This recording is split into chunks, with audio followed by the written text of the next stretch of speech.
Hold this time, please, at 1:52. Mr. Wayne from Encino, our city attorney has advised us that you have a lot of latitude in what you say and how you express yourself, but do not direct your comments at any one person and call them derogatory names. That is not something that is allowed. So if you want to use whatever foul language you want to use, go right ahead, but do not direct it at any one individual. Thank you.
Thank you, Mr. Wayne from Encino.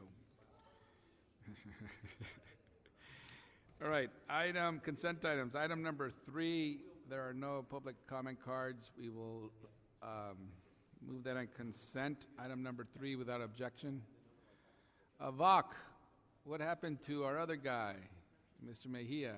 He's out today. This is like his first absence in like 10 years. Yeah, he has a pretty good attendance record. Anyway, item number 3, we will move on consent without objection. Item number 6, we have speaker cards. Oh no, that's the one we are going to. We have been advised that we need to continue item number 6. This is the appeal filed by Pedro Rosado and Marlene Rosado regarding El Mercado. City Clerk, can you explain why we need to continue this? I was ready to hear this today, but I was advised we need to continue this. Yes, Mr. Chair. Terry Kaufman. Hold on one second. Mr. Wayne from Encino, this is your first warning. The second time you disrupt this meeting, we will ask you to leave. Please do not voice yourself in a high level that we could all hear you as you have been doing. Otherwise, we're going to ask you to leave. This is your first warning. Thank you. Go right ahead. Mr. Chair, a notice was mailed on July 28th to the interested parties that was provided by the Department of City Planning. Thereafter, after the interested parties list was submitted to the record, there was a additional request sometime in January of 2017 by the appellant representative, and that was inadvertently omitted in the interested parties list that was sent out in July. So, Okay. That's what happened. Okay, so Madam City Attorney, we should continue this item. Yes. Okay, thank you. So we'll continue this to next week, August 15th. Item number 6. Okay, and so I know we have some comment cards in item 6, but we will continue that item and hear those comments at the next meeting. Item number 1, report from Director of Planning, Vince Bertoni. Welcome. Thank you, Chair Weezer and members of the Planning and Land Use Management Committee of the City Council. Vince Bertoni, Director of Planning. Just one item I'd like to bring up to speed on, and that's been that, as part of the department's had an ongoing effort to try to make what we do here in city planning in Los Angeles a little bit more understandable and transparent, if you will. And so one of our efforts is to really try to communicate planning in Los Angeles to anyone who's interested, any Angelinos who are interested. So we started this year what we call Planning 101, where we go out to the various communities to bring them, a basic understanding of city planning in Los Angeles so that they can be better equipped to engage in the planning process.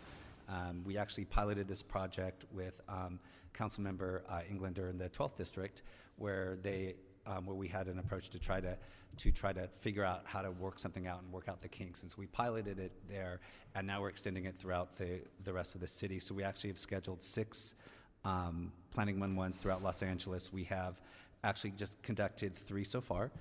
We had one we started in South Los Angeles where we had 3 people attend.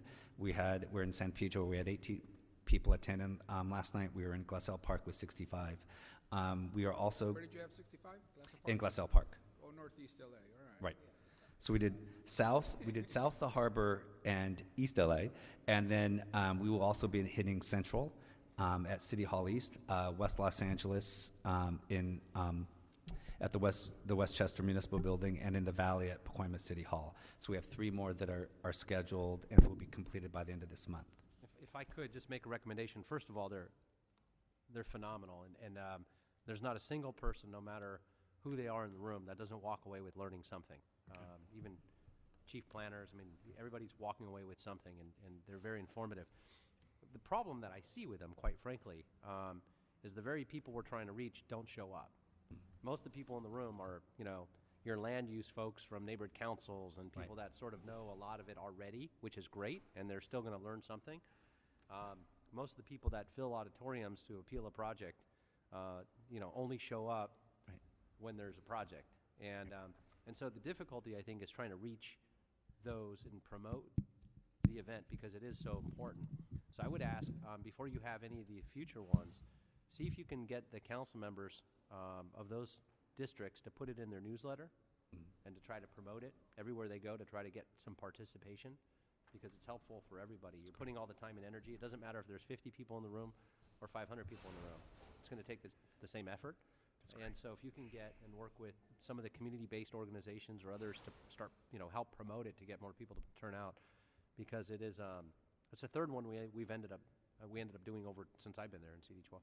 And the first as a council member and with you, and it was great. Thanks. And so I applaud your efforts on that. Thank you.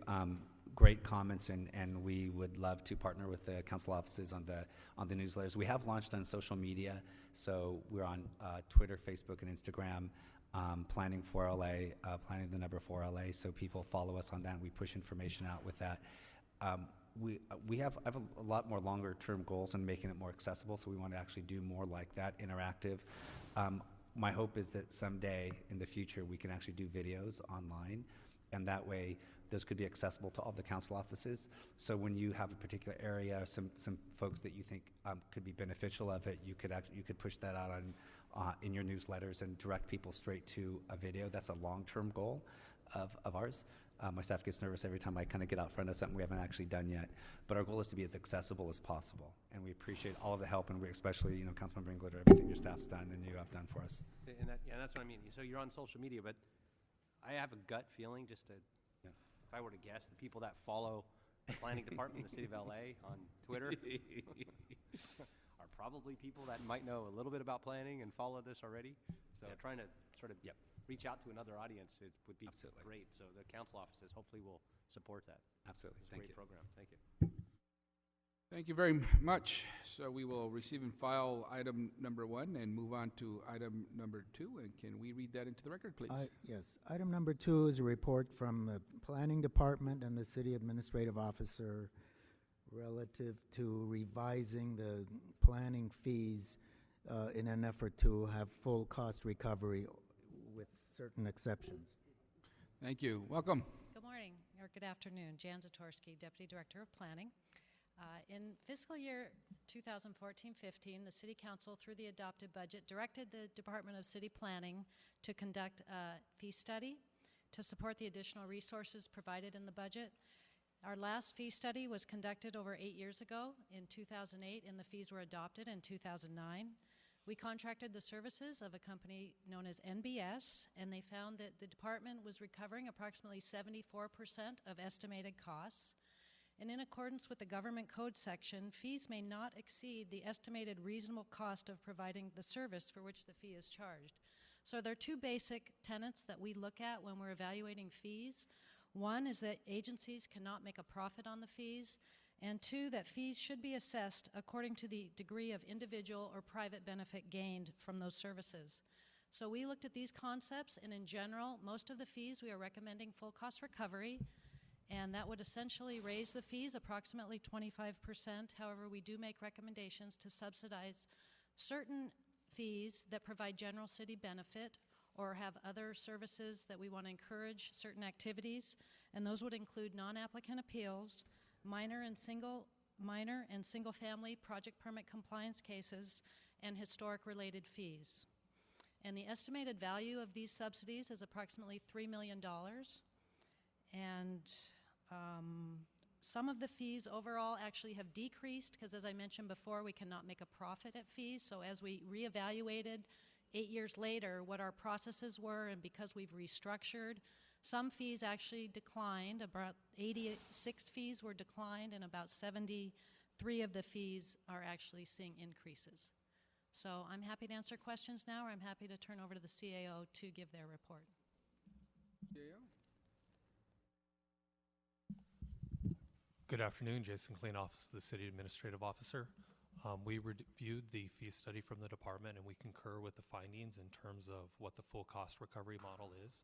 Our office's recommendation is to go to full cost recovery on all the fees as instructed by the Mayor and Council, consistent with their action in April 2014. We understand that a number of those fees are significantly increasing. However, that will ensure that we will be able to move forward with the goals outlined in the Development Reform Initiative, which included eliminating the silo-based services, co-locating services at all the development services centers, as well as integrating and seamlessly providing services throughout the development life cycle. Of the big three for development services, city planning is the only one that currently is not full cost recovery. Building and safety for the building permit entitlements is at full cost recovery. Engineering for the public right-of-way permit processes are at full cost recovery. So city planning getting to full cost recovery will ensure that there are no bottlenecks in the process, and that we'll be able to hit the industry cycle time goals and case processing goals outlined in the Development Reform Initiative. Overall, adoption of the CO's recommendations will eliminate approximately $8.5 million general fund subsidy that the department currently gets. Back in 2007-8, the adopted budget for the department was 80% general fund. That has actually been reduced down to about 20% general fund in the 17-18 budget. So we've gone a long way from where we were 10 years ago when the last fee study was done, but we have a little ways to go. And this just ensures that the department will have the resources necessary to fill all of their positions. So our office and the department are available if you have any questions. Sure. Yes, both to the planning department and or CAO. Probably the planning department. What type of outreach was done to the community, to residents, to the industry, for them to be aware of this proposal? We did attend VICA as well as the Central City Association meeting, and generally we're very favorable of these increases, recognizing the increase to the Department of City Planning. Okay, how about the chamber? Did we reach out to the Chamber of Commerce? No? Not at this point, no. And how about for multiple entitlements filed at the same time? How are applicants charged? There might be some economies of scale if there's multiple entitlements applied for at the same time. There might be some savings, some efficiencies.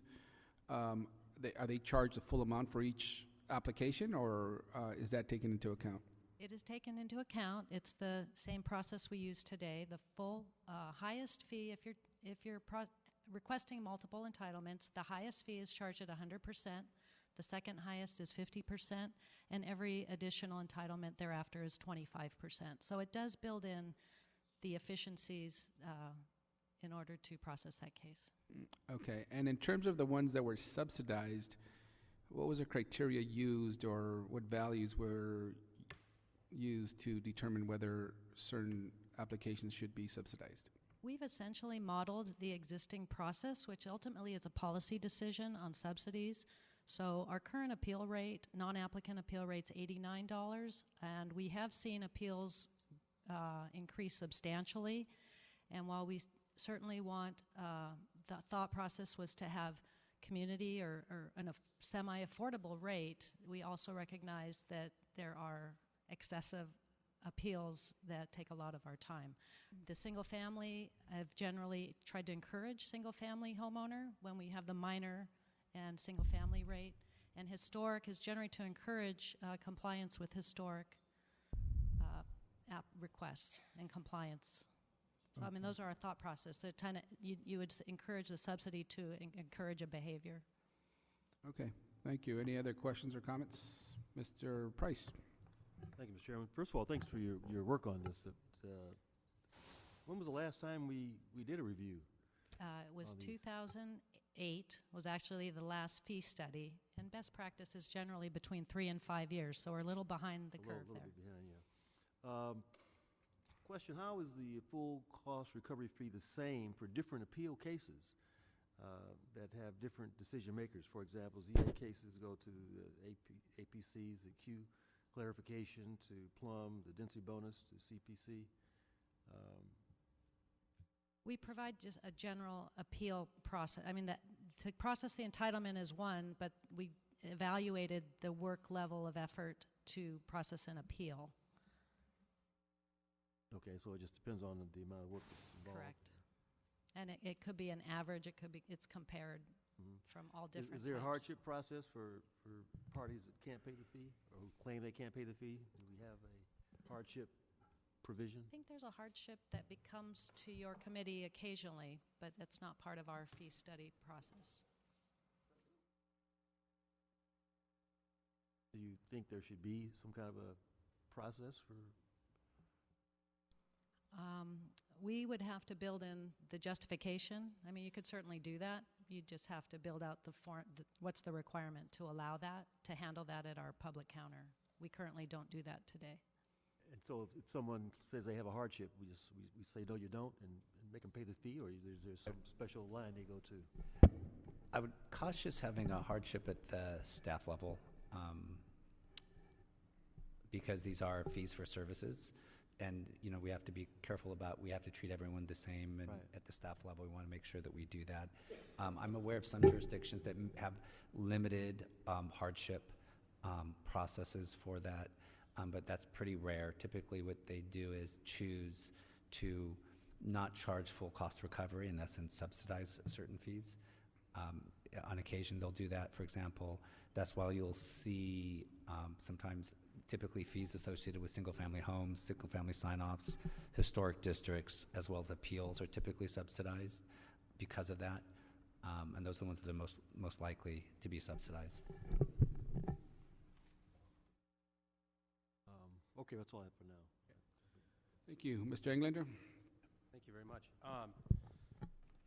As the chair of the Public Safety Committee, we actually have our fee studies and updates done almost annually. I mean, the cops are on it. They want their money, right? So they whether it's fire inspection fees, police permit fees. True. In fact, I just got the most recent request to schedule it for committee, and it's not even due up for the annual study yet.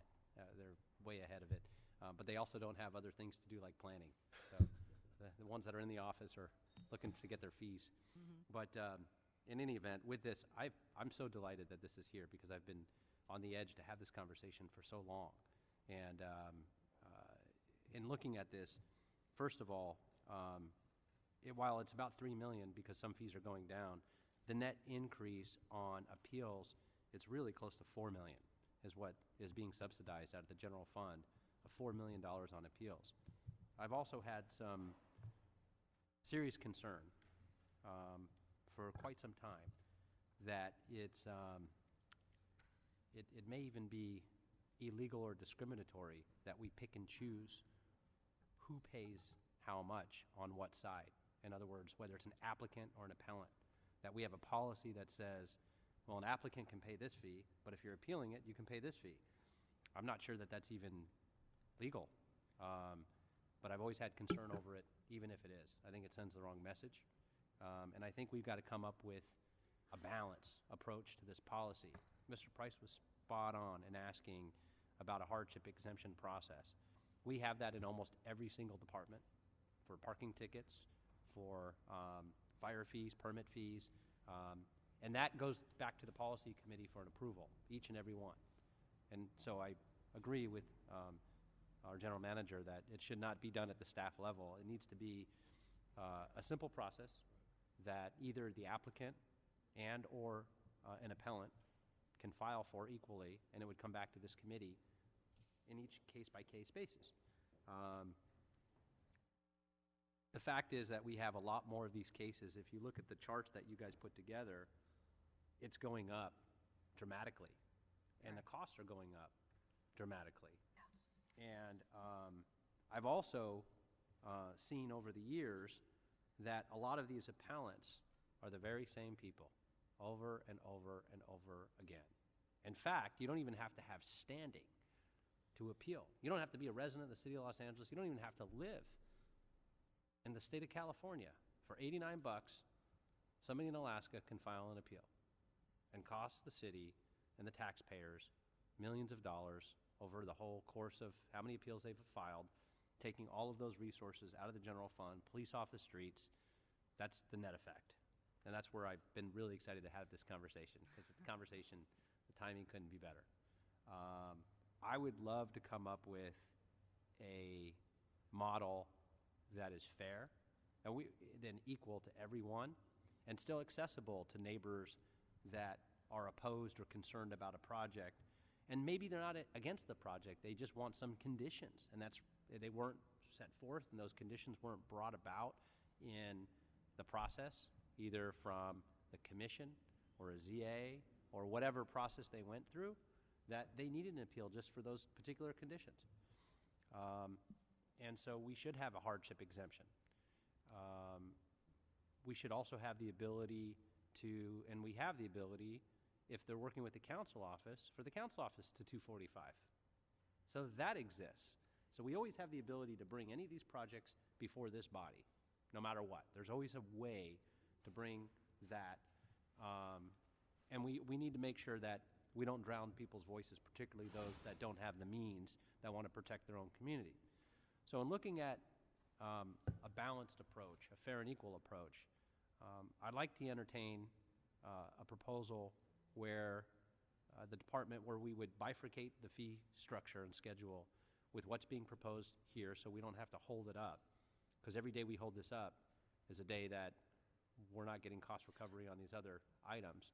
And hold back, if we could, the appeal portion of it. And come back with some suggestions, maybe 2 or 3 different models. I'd be happy to work with you on those.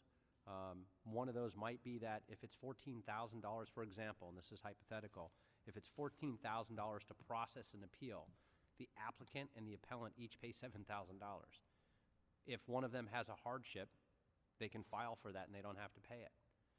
Maybe there's a hybrid model from there where if somebody won the appeal, if we wanted to subsidize somebody with that just because they can afford to do it and they're doing it for the right reasons to protect their community, we might be able to come in with a process that if they won an appeal, they get that deposit back, either the applicant or the appellant.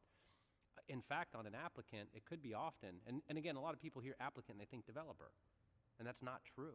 It's anybody. It's a church, it's a nonprofit, it's a Boys and Girls Club, it's a YMCA, it's anything that has an application. It doesn't mean they're a developer. And in fact, most of those are appealed. Almost every church and school is appealed.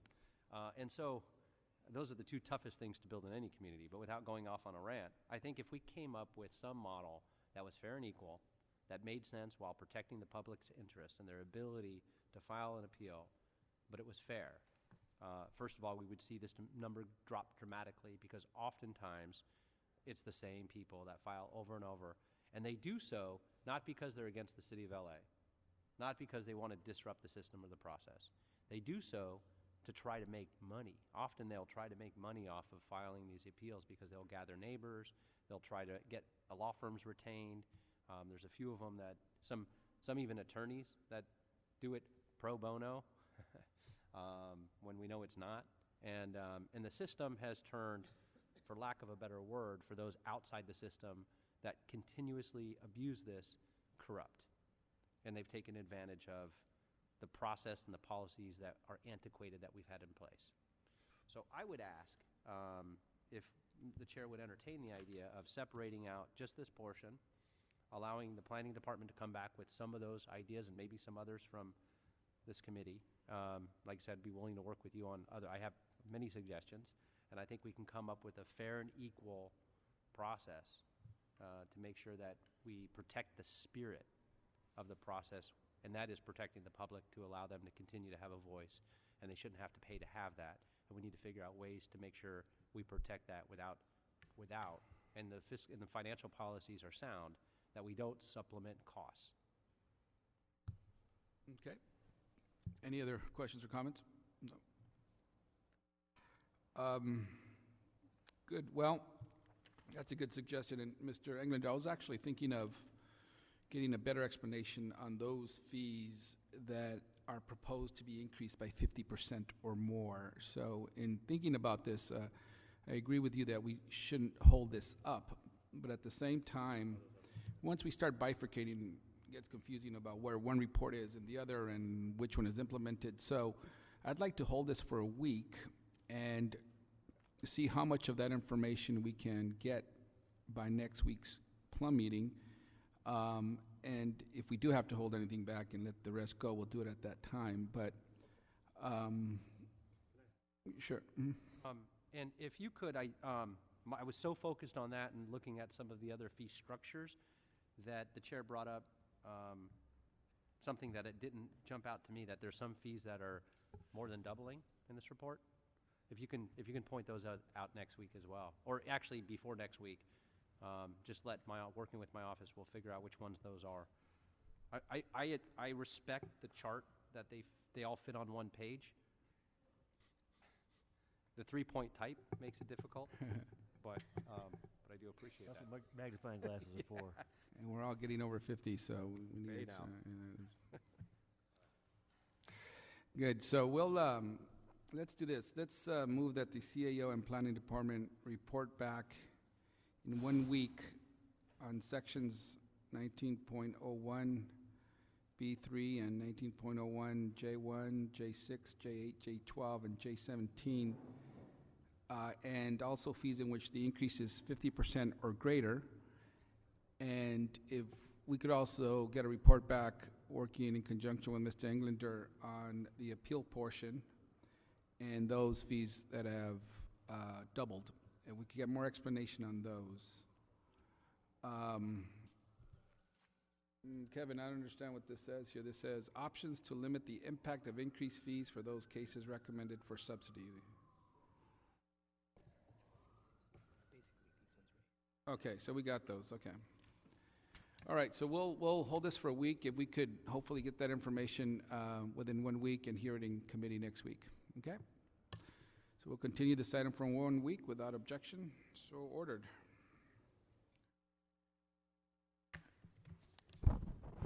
Item 4, we could read that into the record, please, Iván? Yes. Item number 4 is our various actions relative to a project at 8811 North Sepulveda, which is 364 unit apartment building with 11% set aside for affordable housing in Council District 6. Ackley Badia from Councilmember Martinez's office, CD6. I understand you have some recommendations to make here.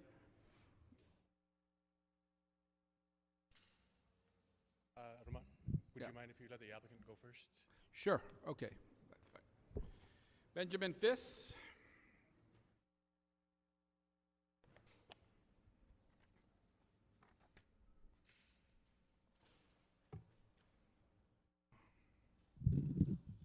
Welcome. Good afternoon, honorable members. Thank you for allowing me this opportunity to be here. I'm representative of the applicant of this project. We are very excited to present this project to the Plum Committee. We've been working very closely with staff, with planning staff, with council office as well. There is one modification that we have request for clarification on the 11% of the affordable housing component, and I think that we are in agreement now, at least with staff and with the council office, as far as our intent on that condition.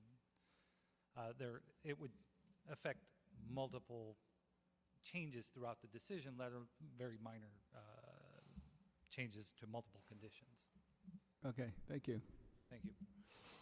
Mr. Padilla? I had a whole diatribe ready for today, but we'll save that one and just ask the committee to approve the project with an amendment to just clarify again that the affordability requirement is at 11% rather than specifying a unit count. Leave it at 11% of the units built. Okay, so I couldn't quite hear that, but you passed around this written proposed motion. I have not circulated that one. You didn't circulate So anything? we had originally thought of some additional amendments. Instead, what we'll support today is the applicant's request to clarify that the approval would require 11% of the units to be affordable. And So we'll leave it that's at what you're moving. That's what we're Okay, in support all of. right. So, any questions or comments on this? Seeing none, we'll move to approve this item with the amendment to require 11% of the dwelling units be set aside for very low income. Any objections? Seeing none, so ordered. Okay. Next item is item number 5.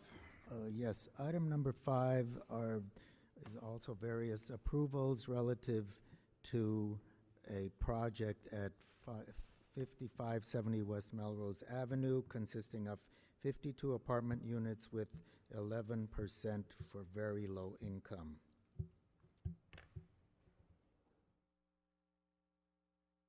Council District 4. Okay. So, Ms. Duncan from Council District 4, you wish to speak now or at the end? Okay, thank you. Both appellants for this, Tracy Clark and Beth Doris.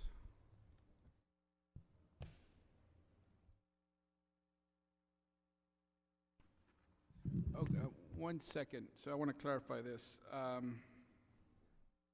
The actual appellant is Tracy Clark, and Beth Doris is representing? I'm her counsel, and I'm here to speak on behalf of the appellant. Okay. Okay. And you're Beth Doris? Yes, okay. That's correct. Welcome. There are a number of appellants. Tracy Clark is one of them. Yeah. Welcome. Thank you. How much time do I have? 5 minutes. Okay, thank you. I'm here on behalf of a number of neighbors who are extremely close and some adjacent to the proposed project. But I want you to understand that we reserve the right and expressly denounce the restriction on appeal by other neighbors who are also opposed to the project and who have been adversely impacted or will be adversely impacted by the project. As a general matter, we also have a concern about the restriction of appeal rights, with administrative appeal rights with respect to the off-menu incentives, which were determined by the Planning Commission.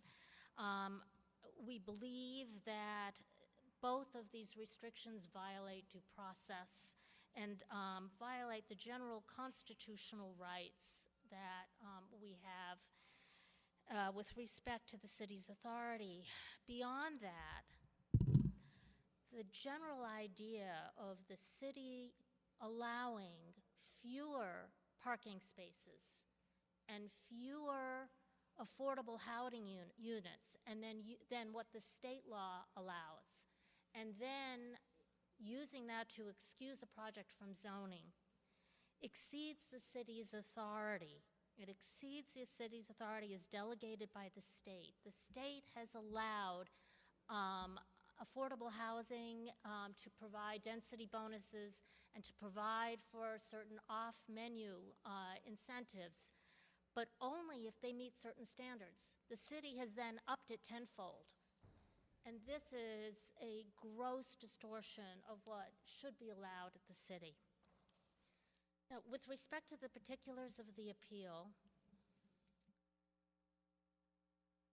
the project is in a 1- and 2-story neighborhood, largely residential, 1 to 2 units, fair number of duplexes, some very low-rising multifamily residential units. Nothing in the neighborhood is the height of this building, which is going to be well over the 45 that's even allowed across the street in the industrial and commercial area. The height of the building is exacerbated because they're going to have a pool on the top and a rooftop deck. Again, this is just a tremendous intrusion onto the neighborhood. It's a quiet neighborhood. It's going to have commercial uses. It's going to have parking averaging. The idea being that somehow the commercial parking will make up for the lack of parking in for the residential units, because they will be available at some unspecified hour in the conditions. The conditions do not specify when the commercial activities can end or should end. And there are currently no restrictions. There's been a voluntary proposal, unenforceable as near as we can tell, to have the commercial activities end around midnight or shortly before that. And who comes home from work at midnight? Who comes home and suddenly wants to find a parking space at midnight or at 1? It's an absolutely impractical and, on its face, nonsensical analysis. It's not just that there's lack of parking, it's that there's neighborhood intrusion, noise, traffic associated with the project, of which parking is just one contributor to those similar elements. Now, we've been identifying the Paramount EIR as an explanation of where so many of these potential significant impacts come from. That's an EIR that the city itself approved. It expressly acknowledges that there are significant cumulative impacts in air quality, noise and vibrations, and in parking and sidewalk closures, even in bus stops throughout the construction period and beyond. In this case, this project will be constructed right next to the Paramount project, and yet there's been no analysis for how the two combined are going to potentially create significant adverse impacts.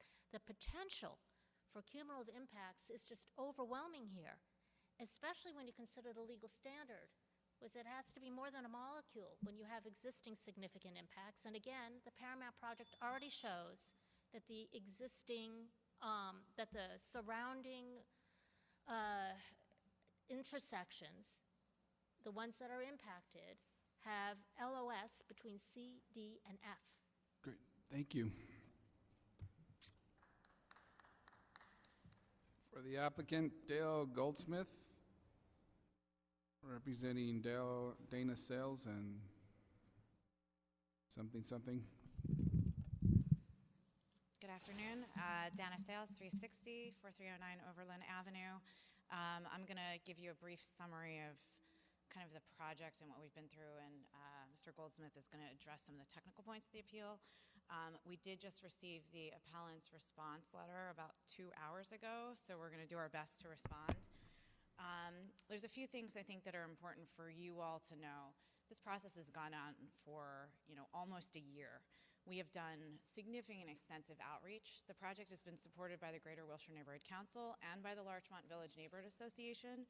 The appellant even tried to get the Neighborhood Council to overturn the support and support the appeal, and that was denied, and the Neighborhood Council maintains their position.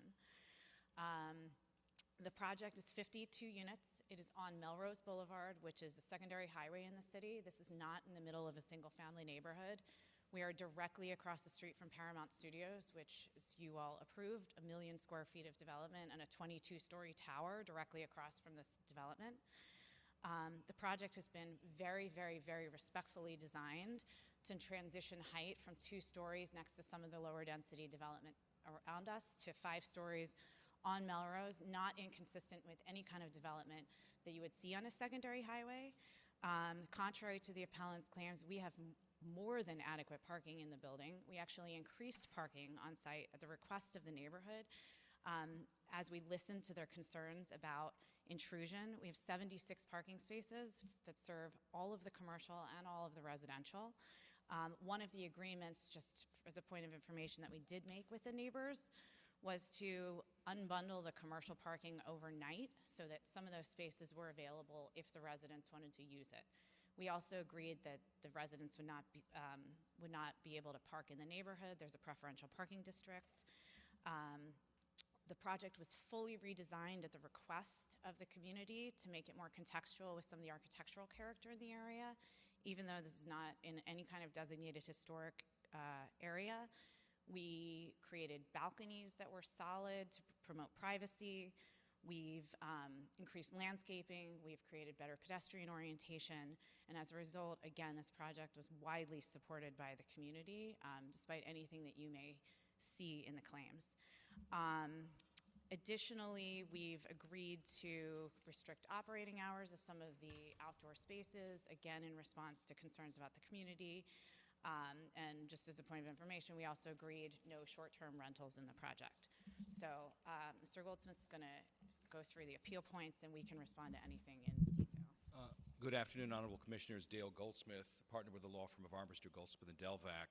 We've submitted two letters, a comprehensive letter on July 31st that goes point by point and rebuts the appeal. It's supported by expert studies, by qualified experts. I also was able to dash off a letter responding to the letter that was submitted by the appellants this morning. We only had a couple hours, but I was able to get through it. I'll summarize some of the key points and respond to the oral testimony from Ms. Doris. Regarding the first comment that the CPC incorrectly determined the amount of affordable units, the math is really quite simple. It's laid out in my letter. It's the base density, which is 40. 11% of that is 4.4, 1.1 times 40. You round up under SB 1818, that gives you 5. That's exactly what the project is providing.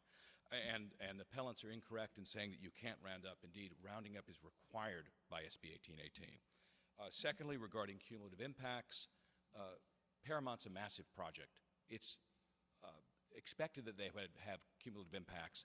The question isn't whether Paramount has impacts, but whether this project's impacts would be cumulatively considerable when they contribute. The analyses included expressly Paramount as a related project. There were no significant cumulative impacts from this much smaller project. In addition, the project will not result in parking impacts. I'm not sure what Ms. Doris was referring to with parking averaging. The project is providing twice the minimum required for the residential, code required for the commercial, and in response to the community added additional parking spaces. So the project will be very robustly parked. Regarding aesthetics, as a transit priority project, the project cannot, by matter of law, have any significant parking impacts or aesthetic impacts. And with that, I'm available for any questions you may have, but as set forth in my letters, the appeals are without merit and should be denied. Thank you. Thank you. Kathy Simonek, or Seminer, Marianne Bevener, James Kussman. All public speakers have 1 minute. Thank you. Hi, Kathy Simonek, a 15-year resident in the Larchmont Village area. My concerns are traffic and safety. Both the Overland Traffic Consultants and City of Los Angeles Department of Transportation incorrectly estimated the trip generation by only using the Institute of Transportation Engineers IDE trip generation, the 9th edition from 2012. Neither took into account the trip increase that will occur when doubling the physical size of the buildings on according to the Paramount Master Plan, which has already been approved. Again, safety and traffic. Yesterday I was just driving east on Melrose, corner of Melrose and Plymouth, almost hit by a car. Neither of these projects has been started. This is just general current condition. When both of them are available with the construction, where are the pedestrians to go and where are the other cars able to drive? Thank you. Thank you.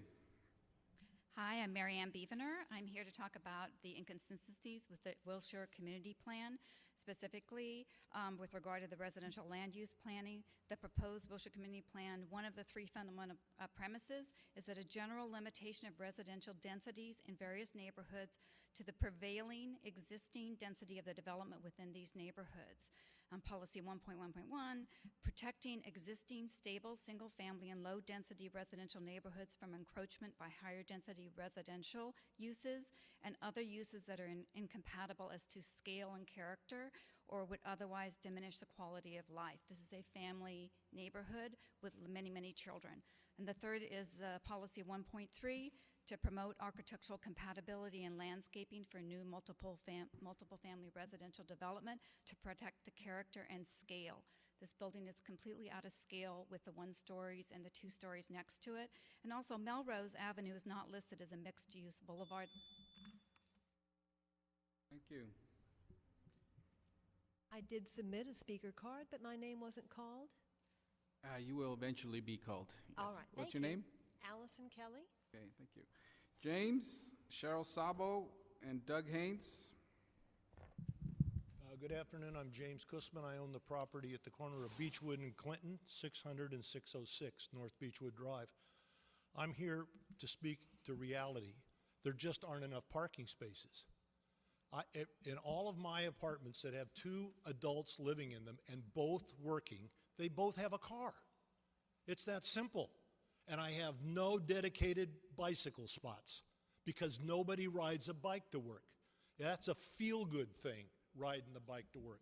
I notice in item 4, they have 364 units and they're proposing 557 parking spaces. There aren't enough parking spaces for 52 residential units. And the concept that they're saying we won't apply for the permit, which allows an additional car to park on the street, which my tenants have to do, that's going to last until the first lawsuit when somebody says I don't have a parking space or I got a limp in my step and I have to be able to allow to park on the street. There are not enough parking spaces. Thank you. Cheryl Sabo, Doug Haynes.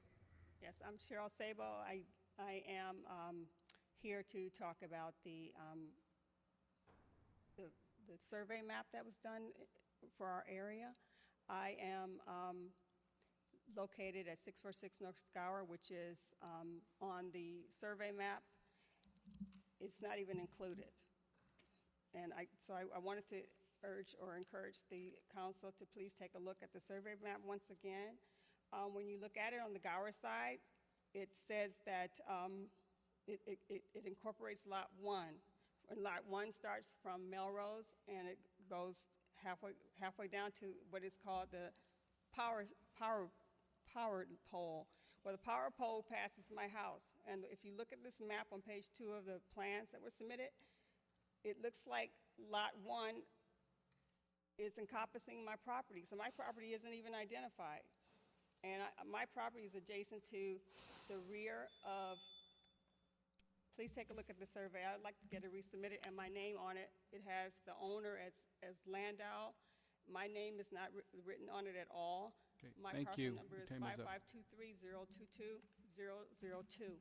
It's not even referenced. I think it's Doug Haynes, Allison Kelly, and Julia Duncan from Council District 4. Hi, my name is Doug Hanson with the Hollywood Studios Neighborhood Council. Our jurisdiction is right on the north side of Melrose. But I wanted to bring up, if you already haven't heard, parking is a critical issue. Originally, there were 26 parking spots proposed for the 52 units. We do appreciate that they increased that dramatically. But I'll point out that as far as the commercial component, we don't know what's going to go in there, so it may be a restaurant until midnight and people won't have that available. As you know, the Paramount Pictures Studios increase will be double what it currently has. It'll be 21,000 daily trips. We also have 4,000 or more people every weekend for the Hollywood Forever Cemetery movie screenings. There's no place to park. There are a number of preferential parking districts being proposed, but there's no place to park in this area. So I would ask the applicant if they please could consider putting in additional parking, even half another level of subterranean would really help in this neighborhood, because as a neighborhood council, we have people coming in constantly screaming to us, please bring in more parking to our community. Thank you.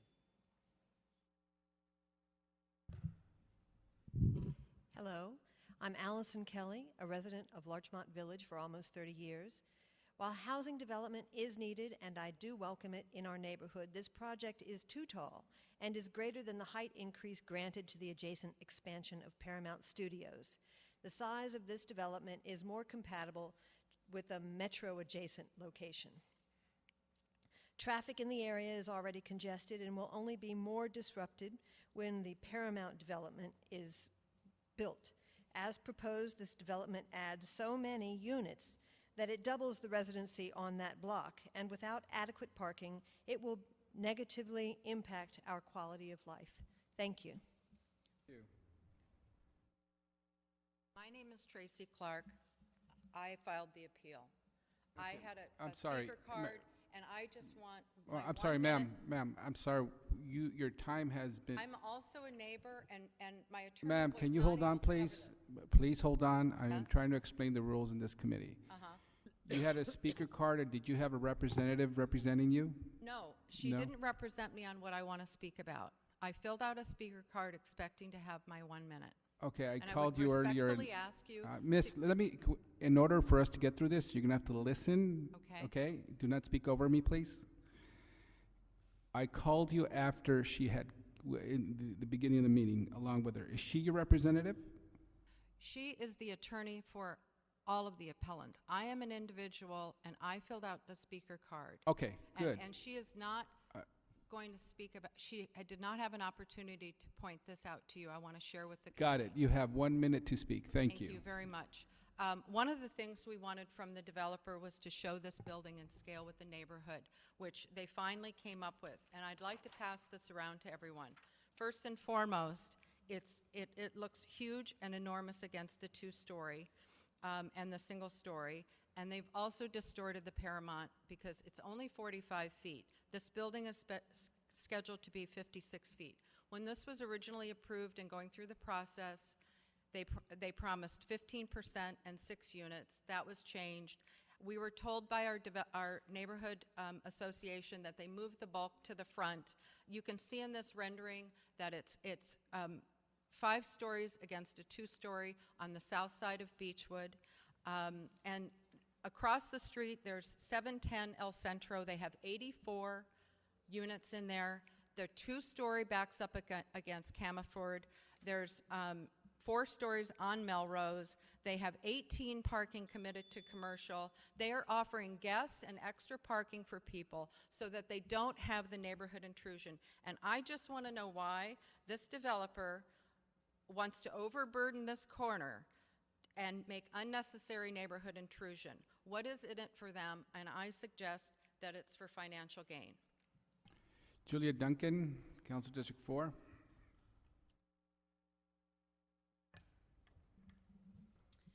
Good afternoon, council members. Julia Duncan, Councilmember Rue's office. We would like to respectfully request that the appeal for this project be denied. We appreciate the work and outreach the applicant has conducted. Outreach is never perfect. However, there were 3 separate meetings held with both the Greater Wilshire Neighborhood Council as well as 3 additional meetings with the Larchmont Village Neighborhood Association. In light of the appeal, the applicant has gone back to the Greater Wilshire Neighborhood Council. Density bonus cases are always tricky for our communities, and working a project into the neighborhood context can be difficult. This project will significantly enhance the current lot, which is dilapidated and in disrepair, while simultaneously providing additional housing that the city so desperately needs. At the officer hearing and at the CPC hearing, our office expressed concerns related to parking, location of balconies and screening, increased landscaping on Melrose, and revised architectural designs. We worked with the applicant to provide above code required parking, additional landscaping on Melrose, and address the balcony locations and screening that were so important for the community. With that being said, we'd like to request the appeal be denied. I'm available for any questions. Thank you. And is planning staff here on this item? If you could make a brief presentation on any items that were raised during the public comment period and address those. Thank you. Sure. Lillian Rubio, staff for the Department of City Planning. In regards to who can appeal, that was one of the points that was raised. The appellants appealed the entire decision. However, per LAMC 12.22-A25 and 12.36, only the on-menu incentives are allowed to be appealed by adjacent owners and are the only items before you today. LAMC Section 1236E further states that it does not create any additional appeal or level of appeal in connection with any land use approval. In regards to traffic, the project is located in the intersection of Melrose Avenue and Beechwood Drive. As the project proposes to construct 52 units, it was determined that the Department of Transportation had to review the project. A traffic memo was completed and was analyzed for potential impacts of the current project. DOT determined that the project met their standards and would not result in any significant traffic impacts. In regards to parking, the project is conditioned to provide parking per AB 744 requirements. That is a state provision, and the state does not require us to require them to provide more parking units. However, through consultation with council office and neighborhood council, as was already mentioned, and response to the community's concerns before City Planning Commission's hearing, the applicant did agree to increase their parking requirements. In regards to the height, the applicant was granted an increase in the permitted height and number of stories for the proposed project. The additional height and stories will not apply to the entire building. As proposed, a portion of the building located within the C2 zone and within a 50-foot radius of the R1 zone is proposed to have a maximum height of 25 feet. The proposed height within the 50-foot radius is consistent with the requirements of transitional height. In regards to noise and privacy, while the city does not directly regulate privacy, requiring buildings to provide front, side, and rear yards helps to address the issue of privacy. As proposed, the project is in compliance with the required setbacks within the C2 and R3 zones. The project proposes to provide usable open space on the courtyard as well as a rooftop in compliance with the requirements of the code. As a result of the public hearing and conversations with the adjoining residents, the applicant provided landscape planters and trees to screen common open space areas for potential noise and view impacts. Additionally, the project will comply with the city's noise ordinance and regulatory compliance measures. That's all. Thank you. Okay, given the testimony and by the public, along with Council District 4 representative, we'll move to deny the appeal and sustain the determination of the Planning Commission. Any objection? Yes.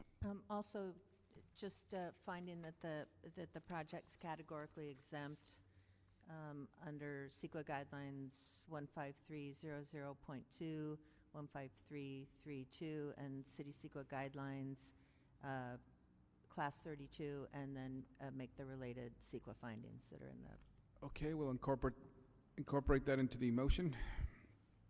Thank you. Any objections? Seeing none, so ordered. Thank you.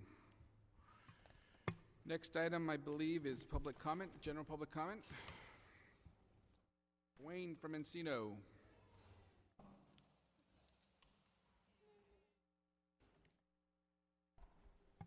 Yeah, so we're very disappointed today that Bob Blumenfield fails to show up, the rookie, the plum rookie.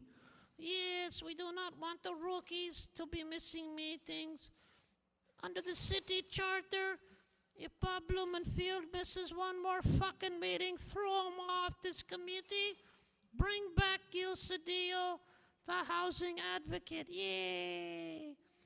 Now, as far as all of these other things, David Rue appears to be selling out the community. As you can see on the last appeals, he's been selling out with this woman named after a donut store. Dunkin' Donuts, yes. So let's go ahead and recall David Rue. If not, get that son of a bitch out of CD4. Even bring back that fat fuck Tom LaBonge. Thank you. Herman?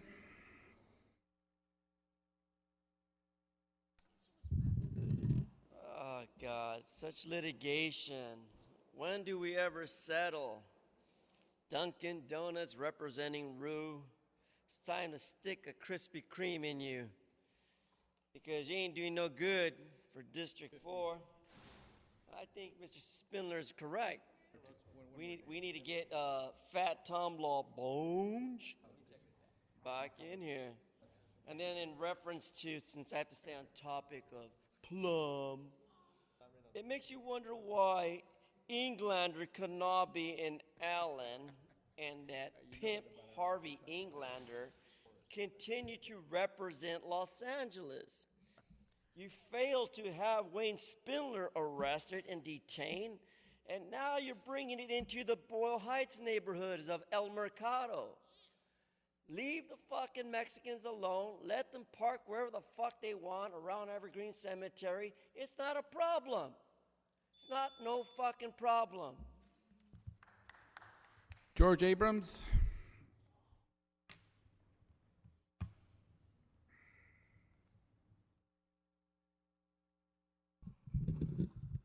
Hi, yeah, I have a planning appeal that was assigned to your committee, council file 17-0531, and it was assigned to your committee on May 10, and it's getting on to be almost 90 days now, and I was wondering if you can tell me when you're going to hear my case. You could talk to my staff if it's pending in Plum. We'll let you know when it's anticipated, and Kevin here from my staff could talk to you afterwards. Okay, thank you. Thank you. There are no more public comment cards. Meeting is adjourned. Thank you, Avak, for your participation.